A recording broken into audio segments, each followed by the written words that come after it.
people reach out to me so often about understanding more about how to create happier working environments for themselves as well as for other people.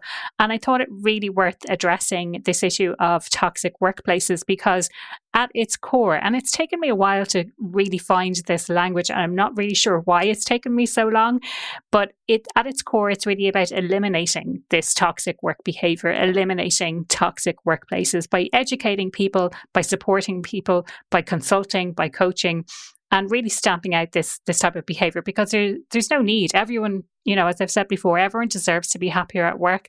And when you're not happy at work, it trickles into other aspects of your life as well. You take it into relationships, you take it into, it trickles into your health as well. So it's something I really, really wanted to address.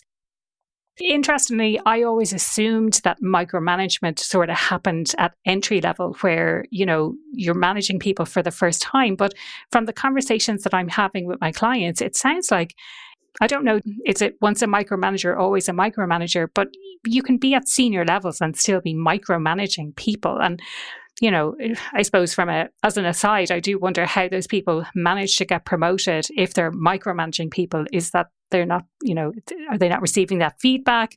Are they being promoted out of their depth so they leave? There's all of these things that could be going on. The other thing with a toxic boss is, or could be, these are just some examples, by the way. I've been talking an awful lot about this on LinkedIn, especially, I wrote an article on LinkedIn. I've done several posts on this addressing specifically toxic workplaces. So if we're not connected on LinkedIn, definitely go and check that out. The point that I want to make around toxic work environments is that oftentimes people stay in this environment because they think they have no option. They think that they have no choice, that there's nothing else out there, that they won't find the same thing, or that they're overly focused on one thing that they do like, whether it's the flexibility that they have, or they have a good boss, or they have a friend at work, something like that. But I want to remind you that if you're in this toxic situation, it is okay if you leave. A lot of people do stay in these situations for a long time and it can get worse. A lot of the time it gets worse rather than getting better.